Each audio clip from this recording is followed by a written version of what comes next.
Hola hermanos, buenas tardes, bendiciones a todos, saludarles cariñosamente en el amor del Señor y esperando que se encuentren bien de salud y por supuesto todo en casitas, resguardado por el bien de cada uno de nosotros junto a nuestras respectivas familias.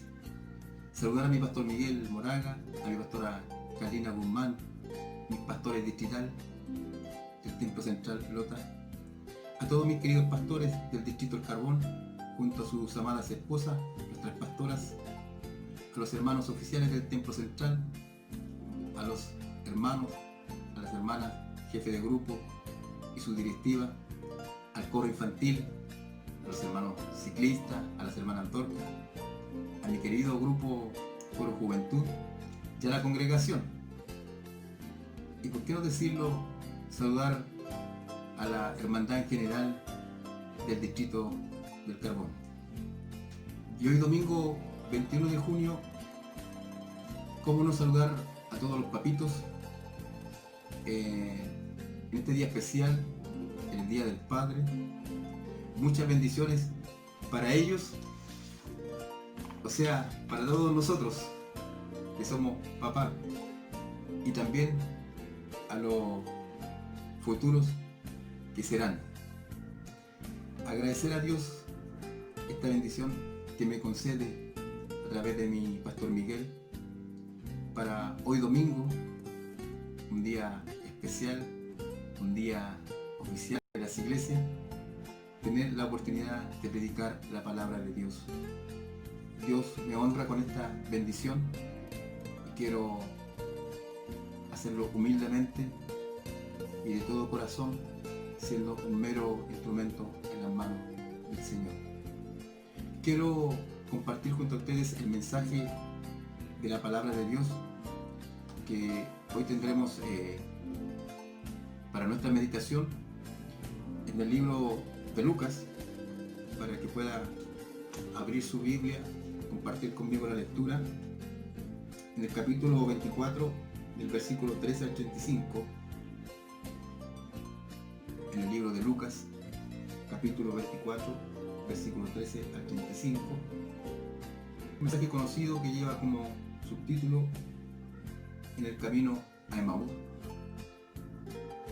en donde vamos a hablar sobre la revelación del Cristo resucitado. Le doy lectura en el nombre del Padre, del Hijo y del Espíritu Santo. Dice así la palabra de Dios. Y aquí dos de ellos iban el mismo día a una aldea llamada Emaús, que estaba a 60 estadios de Jerusalén, e iban hablando entre sí de todas aquellas cosas que habían acontecido. Sucedió que mientras hablaban y discutían entre sí, Jesús mismo se acercó y caminaba con ellos. Mas los ojos de ellos estaban velados para que no le conociesen. Y les dijo: ¿qué pláticas son estas que tenéis entre vosotros mientras camináis? ¿Y por qué estáis tristes? Respondiendo uno de ellos, que se llamaba Cleofás, le dijo: ¿eres tú el único forastero en Jerusalén que no ha sabido las cosas que en ella han acontecido en estos días? Entonces él les dijo: ¿qué cosa? Y ellos le dijeron: de Jesús Nazareno, que fue varón profeta, poderoso en obra y en palabra delante de Dios y de todo el pueblo, y cómo le entregaron los principales sacerdotes y nuestro gobernante a sentencia de muerte y le crucificaron. Pero nosotros esperábamos que él era el que había de redimir a Israel. Y ahora, además de todo esto, hoy es ya el tercer día que esto ha acontecido. Aunque también nos han asombrado unas mujeres de entre nosotros, las que antes del día fueron al sepulcro, y como no hallaron su cuerpo, vinieron diciendo que también habían visto visiones de ángeles, quienes dijeron que él vive. Y fueron algunos de los nuestros al sepulcro y hallaron así como las mujeres habían dicho, pero a él no le vieron. Entonces él les dijo: oh insensatos y tardos de corazón para creer todo lo que los profetas han dicho. No era necesario que el Cristo padeciera estas cosas y que entrara en su gloria. Y comenzando desde Moisés y siguiendo por todos los profetas, les declaraba en todas las escrituras lo que de él se decía. Llegando a la aldea donde iban, y él hizo como que iba más lejos, mas ellos lo obligaron a quedarse, diciendo: quédate con nosotros, porque se hace tarde y el día ya ha declinado. Entró pues a quedarse con ellos. Y aconteció, estando sentado con ellos a la mesa, tomó el pan y lo bendijo, lo partió y les dio. Entonces les fueron abiertos los ojos y le reconocieron, mas él se desapareció de su vista. Y se decían el uno al otro: ¿no ardía nuestro corazón en nosotros mientras nos hablaba en el camino y cuando nos abría las escrituras? Y levantándose en la misma hora, volvieron a Jerusalén y hallaron a los 11 reunidos y a los que estaban con ellos, que decían: ha resucitado el Señor verdaderamente y ha aparecido a Simón. Entonces ellos contaban las cosas que les habían acontecido en el camino y cómo le habían reconocido al partir el pan. Esto es palabra de Dios. Ahora, hermanos, antes de adentrarnos a lo que Dios nos quiere hablar a través de estos versículos, quiero ceder el espacio para escuchar una alabanza por intermedio de mi esposa. Que Dios la bendiga mucho, la respalde, como siempre ha sido a cada uno de los hijos de Dios. Dejo cariñosamente para ustedes, para la hermandad en general, a mi esposa Mirta Sáez, para que pueda bendecirnos con una alabanza. Amén.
Conoces tú que todo tiene una razón.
preciosa alabanza.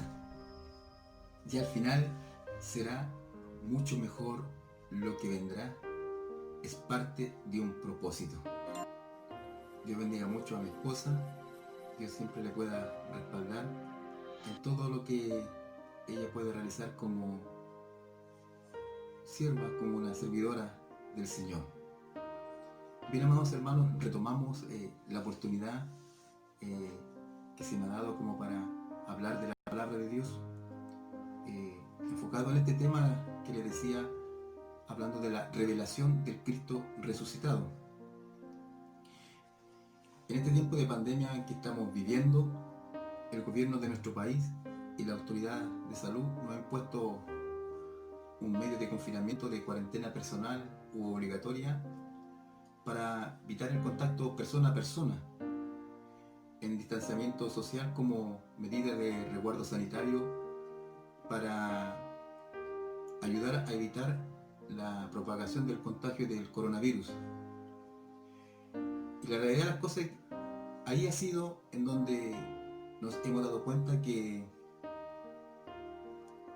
algo tan simple y sencillo como estar juntos, ya sea para saludarnos, salir a caminar, compartir con otros y relacionarnos con el diario vivir tendiente a los temas de contingencia, sería un tema trending topic, noticia que colapsa todo, sobre todo las redes sociales, que es nuestro medio de información. Pero, ¿de qué hablaríamos? ¿Cuál sería nuestra conversación? ¿Realmente en qué nos enfocaríamos? ¿En nuestras angustias y pesares de las cosas cotidianas? ¿De la tranquilidad y descanso de nuestros asuntos laborales y familiares? ¿O sería de lo más grande que tenemos y que nos une como hermanos, precisamente de Cristo, del Evangelio y de la cruz? Algo que nos edifica, nos sirve de estudio y nos bendice. Ahora vamos a lo medular, adentrándonos al mensaje que hoy Dios tiene para cada uno de nosotros como bendición. Nosotros hemos de entender que nuestra sociedad en los días de Semana Santa, aunque a su manera, ¿verdad?, celebra o recuerda la muerte y resurrección de Jesucristo entre los muertos. Y nosotros como Iglesia del Señor debiéramos celebrar todos los domingos el Día del Señor, a pesar de que todos los días son de Él, pero en referencia a que Jesús, el Hijo de Dios, se levantó con poder y gloria un día domingo, primer día de la semana, tal como lo dijo Él hace casi 2000 años atrás. La verdad es que la realidad de las cosas de la resurrección debe ser parte de nuestro estilo de vida, de nuestro vivir, de una vida entera, y no meramente cosa de un día o una semana. Y hablar de las cosas bonitas y tiernas, tenemos uno de los pasajes más preciosos en la Biblia, como lo son los leídos en este capítulo 24 del Evangelio de Lucas, del versículo 13 al 35, que creo que parte o marca el inicio de esto, el capítulo 23 al final, en donde termina con la sepultura y el sepelio del Señor, y el capítulo 24 arranca con una piedra removida del sepulcro, es decir, con un sepulcro abierto y vacío. Allí aparecen dos varones con vestidura resplandeciente y le lanza una pregunta a estas asustadas mujeres: ¿por qué buscáis entre los muertos al que vive? Ha resucitado. Ellas fueron las primeras en la tierra en saberlo, en conocer realmente las buenas nuevas. Ellas fueron las primeras en compartir el Evangelio, aunque no las creían. Amados hermanos, la resurrección es el evento más importante y trascendental en la vida del cristiano. Y es el pilar y el eje de nuestra fe, y la columna que sostiene las demás doctrinas o creencias. El apóstol Pablo lo decía de esta manera a los corintios: y si Cristo no ha resucitado, vana es nuestra predicación y vana es nuestra fe. Primera de Corintios, capítulo 15, versículo 14. Si realmente Cristo, el Hijo de Dios, no se levantó de entre los muertos, todo cae, todo se desmorona y se desploma, todo es inútil, aún hasta esta misma predicación, todas las reuniones en su nombre y toda nuestra vida entera cristiana. Este acontecimiento en torno al camino de Emaús es una gran y auténtica analogía histórica de lo que hoy realmente estamos viviendo, de lo que hoy está sucediendo en este mundo. A través de este pasaje de la palabra de Dios vemos que establece un paralelismo con la sociedad de nuestro medio. Los versículos 13, 14 y luego saltamos del 17 al versículo 21 nos muestra que el camino de la vida está lleno de desesperanza. Vemos aquí a 2 discípulos de Jesús, a 2 seguidores del Maestro, aunque no del grupo de los 12, siendo uno de ellos identificado como Cleofás. Se dice que pudiera ser hermano de José, el esposo de María. Salen andando de Jerusalén a Emaús, una aldea separada de la ciudad santa a unos 11 kilómetros.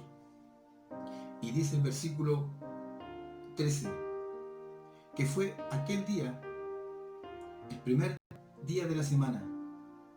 ¿Qué día? Día domingo. ¿Qué domingo? Efectivamente, el domingo de resurrección.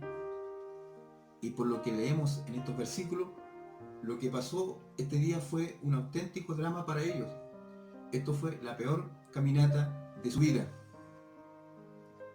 Una caminata llena de engaño, una caminata de desesperanza, una caminata de temor que produce tristeza y que produce miedo, terminando en una caminata lenta y muy fatigosa que genera incredulidad. Estos 2 discípulos no entendían nada de lo ocurrido estos días en Jerusalén. Eran ajenos a lo que había ocurrido. Estaban cegados a sus ideas terrenales y físicas del Mesías.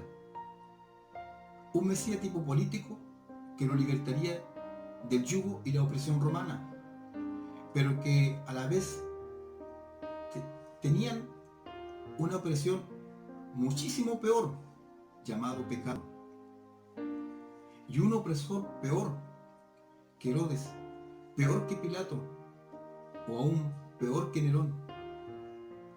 Este era Satanás, el diablo.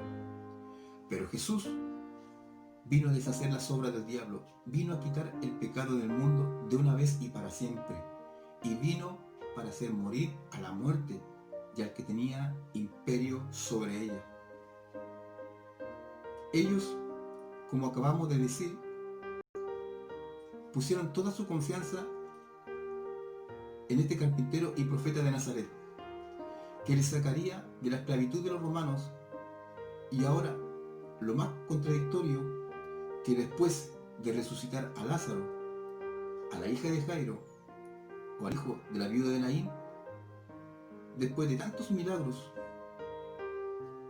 después de tantas señales y prodigios, resulta que él, Jesús, muere, y con él las esperanzas, los sueños y los anhelos de estos 2 caminantes seguidores de Jesús. Estaban decepcionados con su líder, con su maestro. Realmente estaban desconsolados y abatidos. Ese suceso era trending topic. Si en aquel entonces hubiera habido redes sociales como Facebook o Instagram, esa noticia hubiera colapsado todo.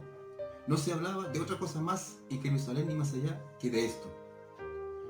Aquel hombre por el cual habían dejado todo, sus trabajos, sus familias, sus metas, sus sueños, sus propósitos, aquel hombre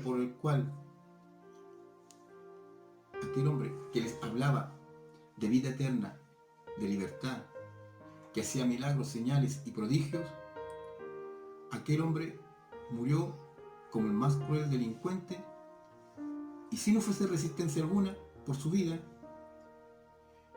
que realmente no entendieron que se estaba ofreciendo a sí mismo. Además murió como un maldito por Dios, pues la ley dice que morir colgado de un madero era un maldito de Dios.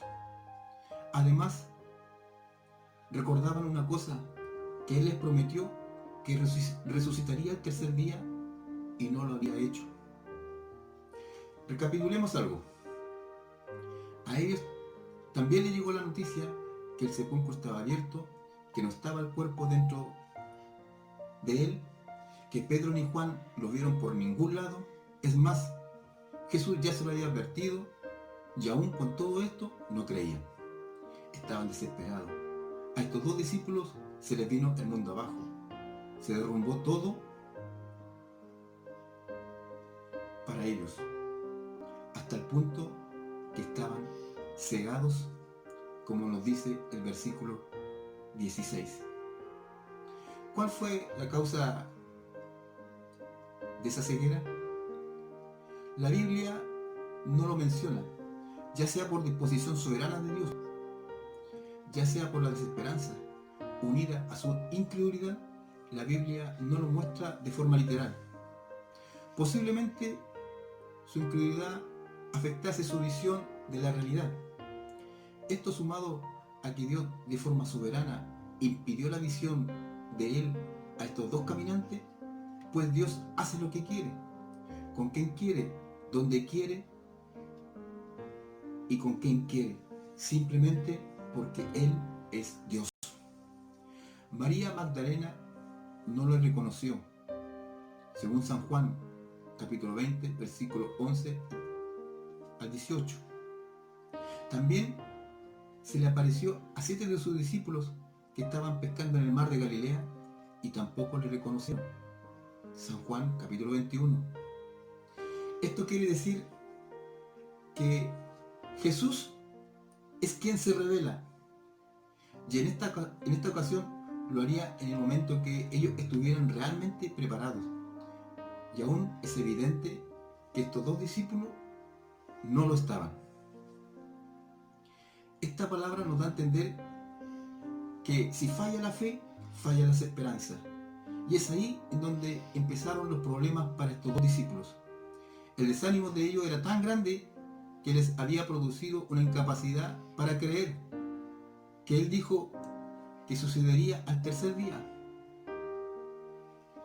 Dios escondió revelarse por ahora para cuando lo hiciese, cuando realmente se revelase a ellos, quedasen bien impregnados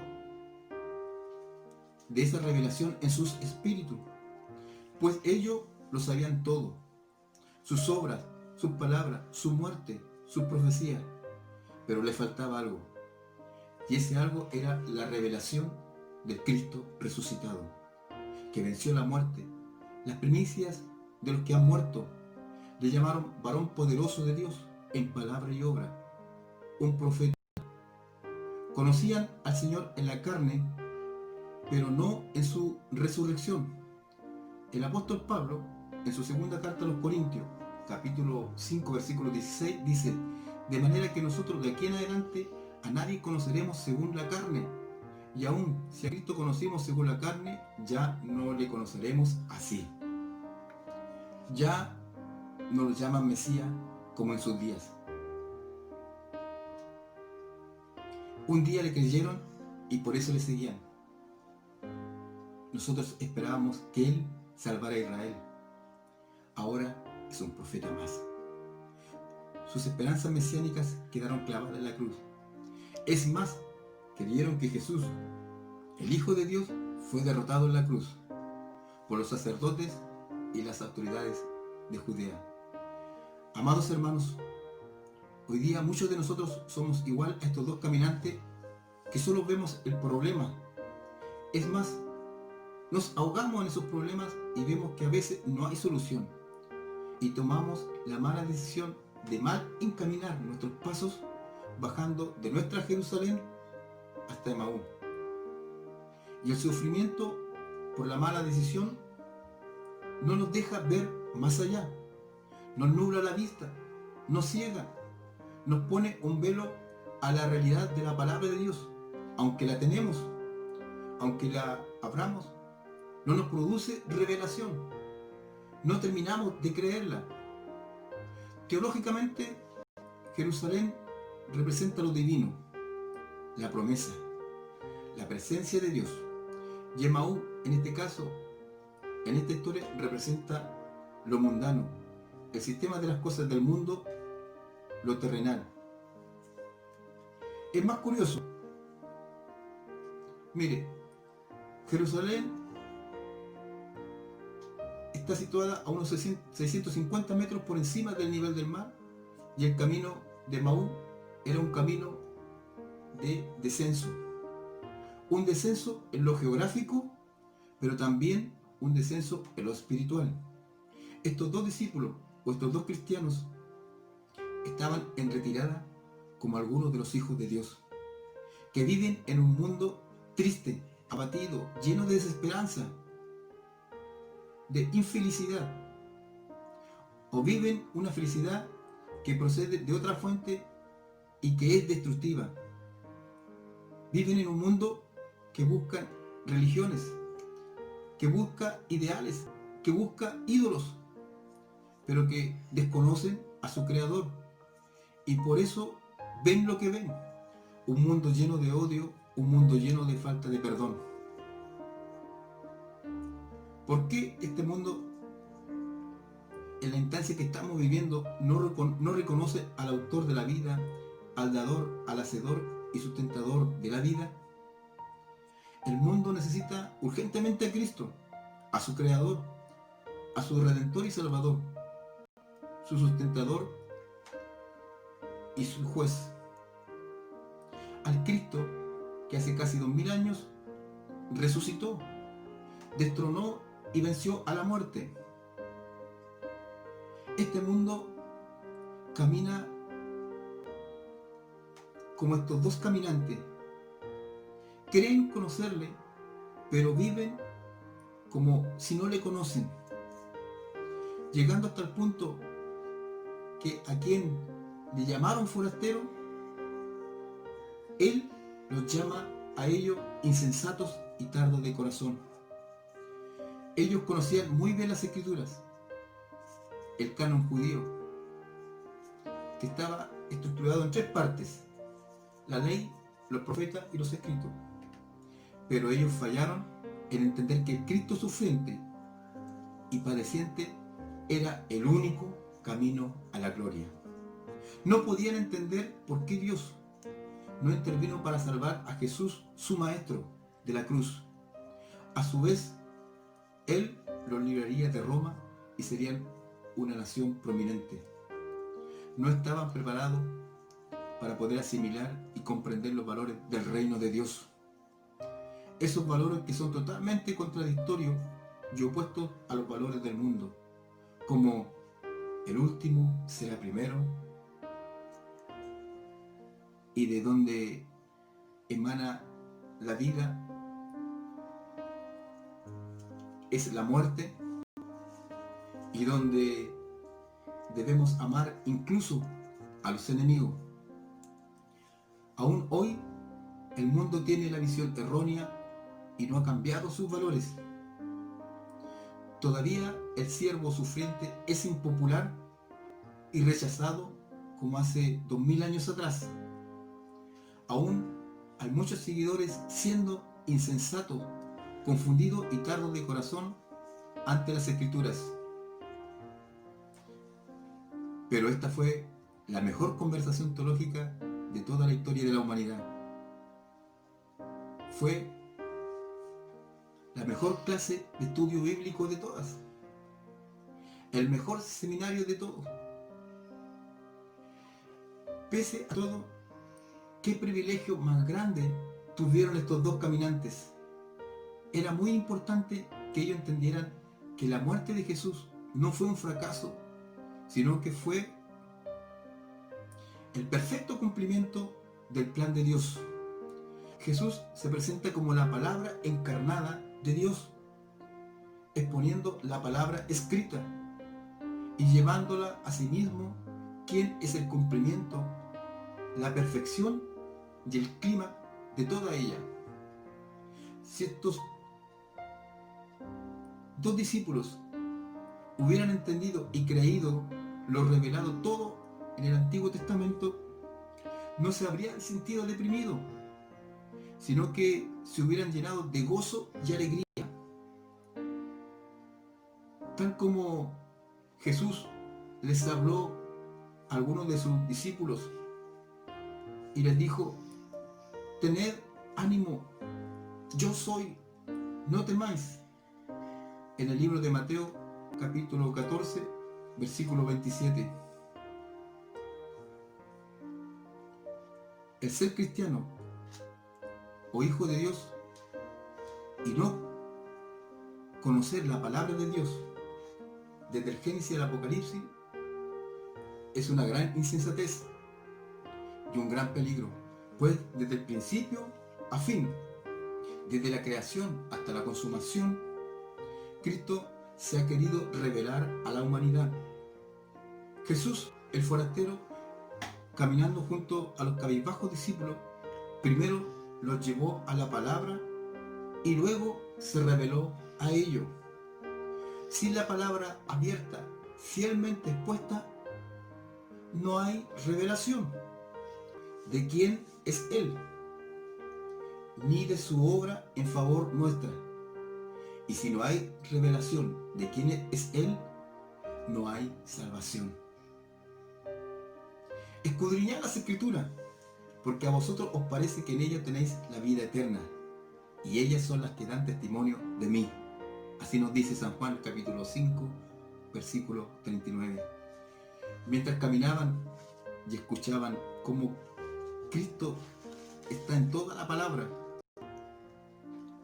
y cómo progresivamente Dios nos la va mostrando claramente en ellos, en sus corazones se va produciendo una transformación que hace que les queme el corazón, como lo relata el versículo 32. A partir de ese encuentro real con la palabra de Dios, sus corazones empezaron a arder, empezaron a llenarse de vida, a cambiar de ser un corazón de piedra a ser un corazón de carne. Algo similar a lo que le ocurrió al profeta Jeremías. El profeta Jeremías vivió algo similar cuando se lamentó ante Dios por el rechazo, las burlas, los escarnios y la desobediencia del pueblo. ¿Por cuántas veces habló? Cada día. Y dije: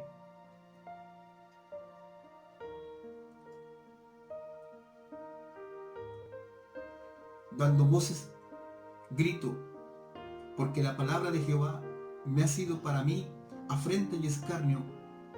Y dije: no me acordaré más de él, ni hablaré más de su nombre. No obstante, había en mi corazón como un fuego ardiente metido en mi hueso. Traté de sufrirlo y no pude. Jeremías 20, versículos 8 y 9. A estos dos caminantes Jesús los entusiasmó y quedaron tan encantados que incluso le pidieron que se quedase con ellos. Amados hermanos, la palabra de Dios nos da esperanza cuando estamos desanimados. Somos consolados por ella cuando estamos tristes y nos da aliento cuando estamos desalentados.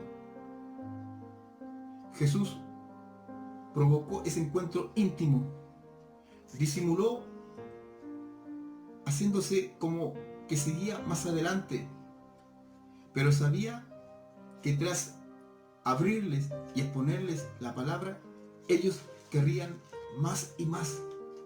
Como podríamos decir, tenían hambre espiritual. E invitaron a este forastero, quienes aún no se imaginaban que sería el mismo Jesús, a ir con ellos a su casa.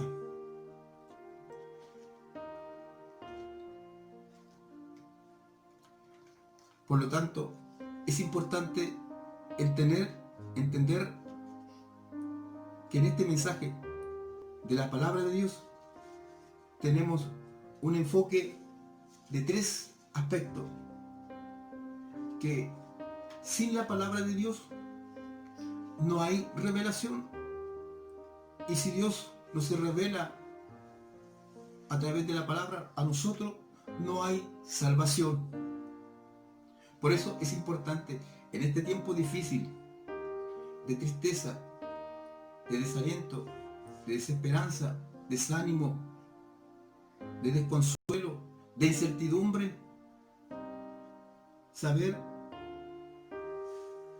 y tener claro de que nuestra fe debe estar intacta por sobre todas las cosas. Si a nosotros se nos ha hablado, se nos ha abierto la palabra de Dios claramente a nuestra conciencia y corazón, debe ser el sentido de afirmarnos cada día más en Él para poder resistir toda esta difícil situación. Amados hermanos, amada Iglesia del Señor, este es el mensaje para mi vida, para su vida. La revelación del Cristo resucitado, la que un día pudimos recibir por misericordia, por amor de Dios a nuestras vidas. La palabra de Dios revelada, expuesta, produce en nosotros la revelación de Dios mismo, del Cristo encarnado. Y esa revelación de Dios en nuestras vidas nos da esta salvación que hoy podemos tener en nuestras manos por gracia de Dios. Y aquí, terminando este mensaje, me recuerdo y podemos entender que muchas veces nuestro pastor Miguel nos insta como parte del cuerpo de Cristo, como congregación, como iglesia, a participar de los estudios bíblicos,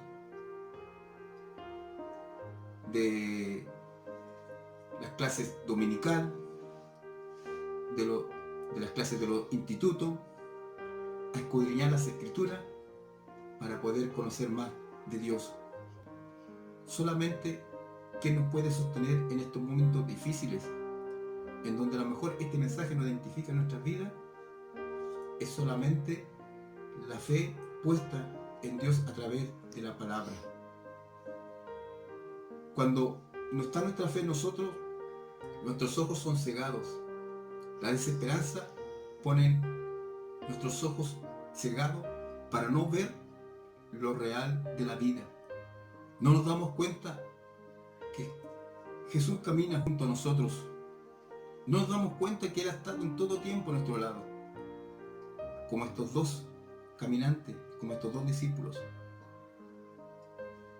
Al sentarse a la mesa, al tomar el pan y bendecirlo, y al partirlo y dárselo, se dieron cuenta que era Jesús, el Hijo de Dios. Porque cuando la palabra de Dios es revelada a nosotros, nuestros corazones empiezan a arder para querer y tomar más de Él.